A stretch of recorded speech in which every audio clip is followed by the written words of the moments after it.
Oke, Assalamualaikum warahmatullahi wabarakatuh. Yang terhormat kepada Pak Tri Mulyono sebagai dosen pengampu dan teman-teman yang melihat video ini. Pada kali ini, saya dan kelompok akan menjelaskan akibat proyek pembangunan LRT Jakarta Velodrome sampai Manggarai. Dan sebelumnya, kami dari kelompok 4 dan dari beberapa anggota. Yang pertama ada Keisha Yudhistira, yang kedua ada Fadila, ketiga Sutaris Banggi Yudanto, lalu yang keempat ada Muhammad Torik, lalu ada Dwi Wahyu. Pada pembahasan pertama, pendahuluan yang akan dibahas oleh rekan saya, yaitu Fadila. Waktu dan tempat dipersilahkan.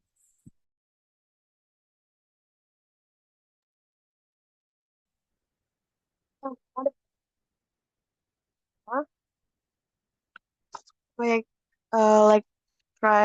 like Rail Transit atau LRT Jakarta Velodrome Manggarai ini bertujuan untuk meningkatkan transportasi publik di Jakarta dengan memberikan solusi ramah lingkungan terhadap tantangan transportasi kota, terutama dalam mengurangi dampak kepemilikan pribadi terhadap lingkungan. Namun, proyek ini menghadapi tantangan terutama di daerah dengan volume lalu lintas yang tinggi dan kondisi jalan yang buruk. Proyek ini juga menghadapi tantangan dalam mengimplementasikan LRT, seperti kurangnya koneksi jalan yang tepat dan kebutuhan akan rute alternatif.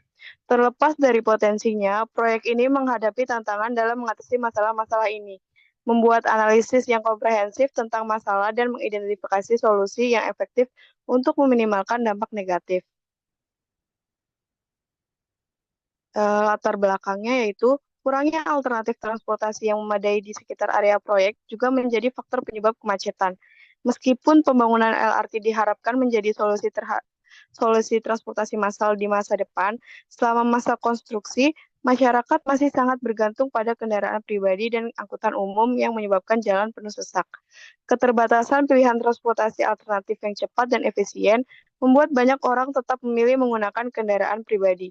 Meskipun kondisi jalanan sudah macet, oleh karena itu, untuk menerapkan solusi yang efektif, sangat penting untuk memahami secara menyeluruh penyebab kemacetan yang ditimbulkan oleh proyek pembangunan LRT Jakarta Velodrome Manggarai.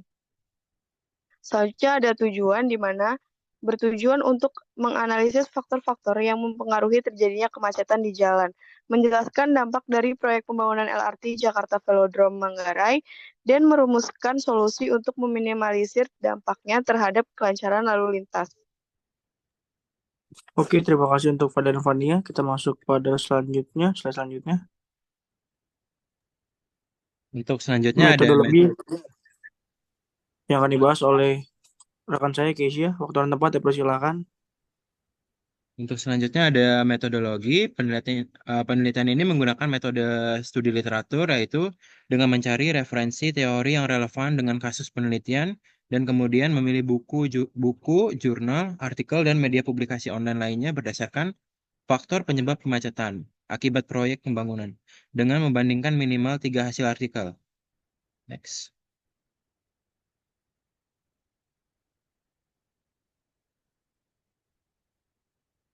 Untuk selanjutnya ada tabel SWOT-nya.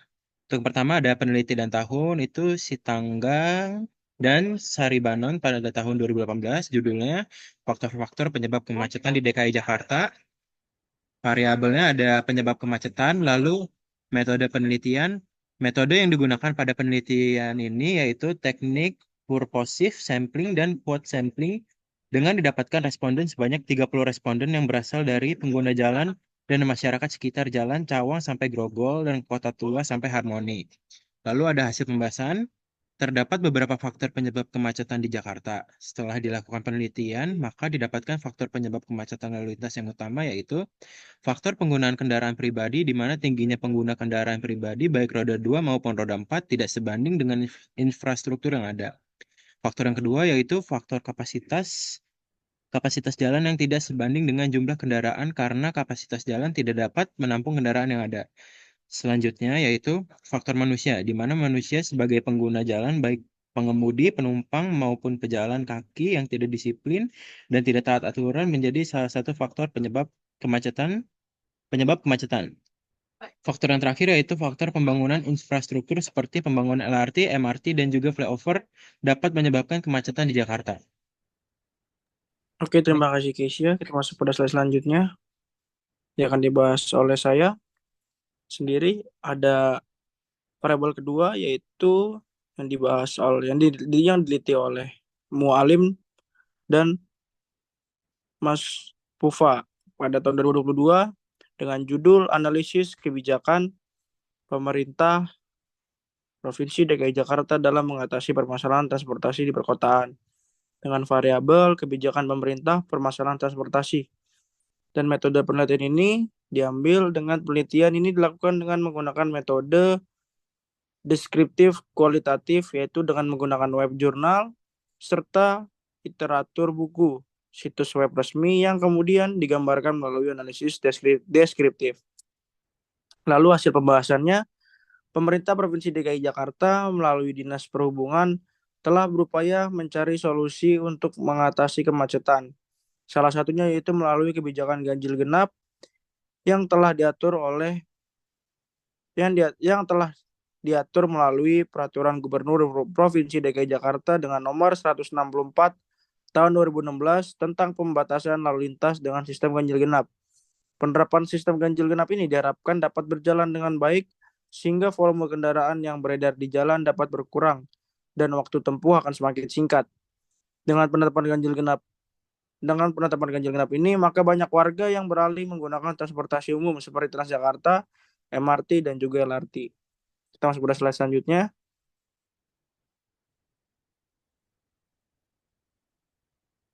Lalu ada yang ketiga itu dari penelitinya dari Maryam dan Basri Said pada tahun 2021 dengan judul Analisis Faktor-Faktor Penyebab Kemacetan Persimpangan Jalan di Kota Makassar dengan variabel faktor-faktor penyebab kemacetan. Lalu metode penelitiannya ini menggunakan kualitatif dengan memperoleh data melalui hasil kajian literatur dan penelitian terdahulu yang relevan adalah bersifat kuantitatif yang diubah menjadi kata kualitatif. Dengan hasil pembahasan, lebar jalan yang tidak memadai merupakan kontributor utama kemacetan lalu lintas karena pertumbuhan jumlah kendaraan tidak diimbangi dengan perluasan jalan.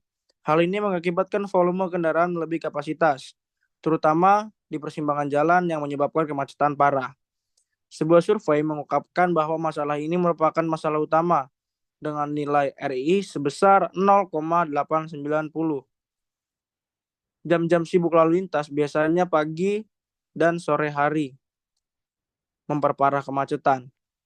Pada jam-jam tersebut, banyak orang yang pergi ke tempat kerja, sekolah, atau kegiatan sehari-hari lainnya, menyebabkan kemacetan terutama di persimpangan. Faktor ini menduduki peringkat kedua dengan nilai RII sebesar 0,858. Responden menyatakan bahwa kemacetan lalu lintas pada waktu tertentu secara signifikan mempengaruhi arus lalu lintas secara keseluruhan. Selain itu, hambatan samping, termasuk parkir di tepi jalan, keluar masuk kendaraan, pejalan kaki dan pedagang kaki lima, serta kegiatan angkutan umum, berkontribusi terhadap kemacetan persimpangan, menempati urutan ketiga dengan nilai RII sebesar 0,812. Terakhir, tata ruang kota kawasan strategis Makassar yang menggabungkan zona komersial, kesehatan, dan perumahan menyebabkan kemacetan persimpangan yang sering terjadi, menempati urutan keempat dengan nilai RI sebesar 0,800. Pada slide selanjutnya akan dibahas oleh rekan saya yaitu Dwi. Waktu dan tempat Baik, dipersilakan terima bisa kasih untuk pembahasan selanjutnya, yaitu hasil dan pembahasan. Menurut jurnal yang telah ditulis oleh Sitanggang dan Saribanan pada tahun 2018, terdapat faktor-faktor penyebab kemacetan yang disebabkan oleh beberapa hal, yaitu yang pertama, faktor penggunaan kendaraan pribadi. Yang kedua, faktor kapasitas jalan yang tidak sebanding dengan jumlah kendaraan yang melewati atau melintasi. Yang ketiga ada faktor manusia, di mana sebagai pengemudi tidak mematuhi aturan lalu lintas, yaitu pengemudi dapat melewati batas kecepatan yang diizinkan. Pengemudi juga menurunkan penumpang tidak sesuai tempatnya atau semaunya sendiri sehingga terjadi kemacetan dikarenakan pengendara lain tidak bisa lewat karena jalan yang sempit atau melawan arus. Dan yang keempat ada pembangunan infrastruktur.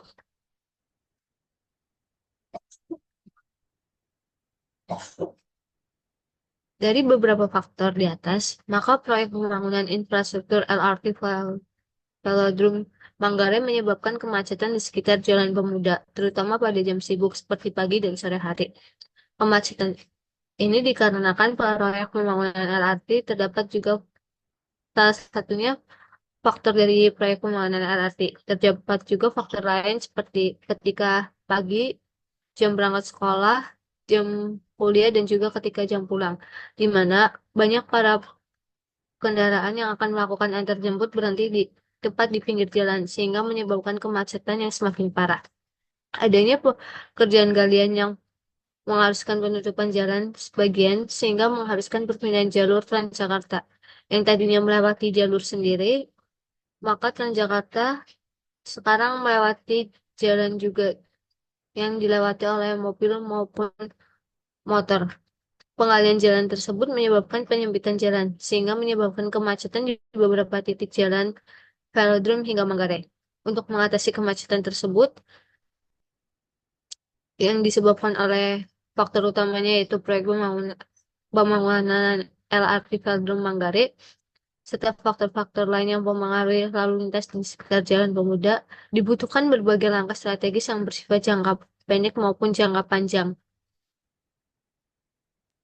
Terima kasih Dwi Salsa atas pembahasannya.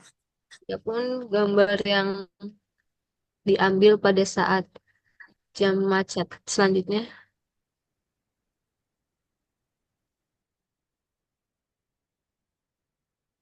Selanjutnya akan dijelaskan oleh Torik.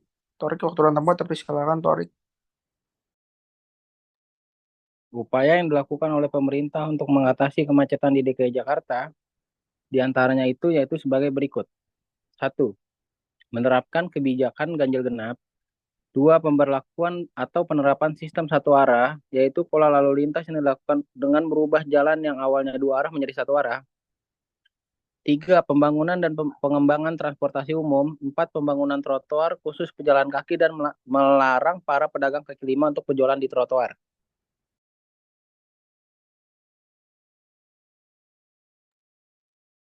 Kesimpulan dan saran. Kesimpulan, proyek pembangunan LRT Jakarta Velodrome sampai Manggarai merupakan upaya penting untuk meningkatkan transportasi publik dan mengurangi ketergantungan pada kendaraan pribadi. Namun proyek ini menyebabkan kemacetan yang signifikan, terutama di daerah dengan lalu lintas padat seperti Jalan Pemuda, khususnya selama jam sibuk. Faktor utama yang menyebabkan kemacetan adalah penyempitan jalan karena penggalian dan pemasangan infrastruktur, kurangnya jalur alternatif, dan masih tingginya ketergantungan pada kendaraan pribadi. Selain itu, ketidakdisiplinan pengemudi dan kurangnya fasilitas jalanan yang memadai turut memperparah masalah. Pemerintah telah melakukan beberapa langkah untuk mengatasi kemacetan ini, termasuk penerapan kebijakan ganjil genap, pemberlakuan sistem satu arah, pengembangan transportasi umum, dan penggunaan trotoar. Namun, tantangan kemacetan tetap ada selama proses konstruksi berlangsung. Saran. Beberapa saran yang dari kami untuk mengurangi kemacetan yang diakibatkan oleh pembangunan LRT, yaitu Velodrome sampai Manggarai, yaitu 1. Menertibkan parkir liar di sekitar proyek pembangunan. 2. Membuat jalur alternatif untuk kendaraan tertentu. 3. Menerapkan ganjil genap di jam sibuk. Oke, terima kasih Torik atas pembahasannya. Lalu sini ada daftar pustaka yang menjadi acuan kita dari Sitanggang dan dari Halawi. Oke, slide selanjutnya. Terima kasih atas pada Pak Tri atas waktunya mendengarkan presentasi kelompok kami. Kurang lebihnya mohon maaf. Wassalamualaikum warahmatullahi wabarakatuh.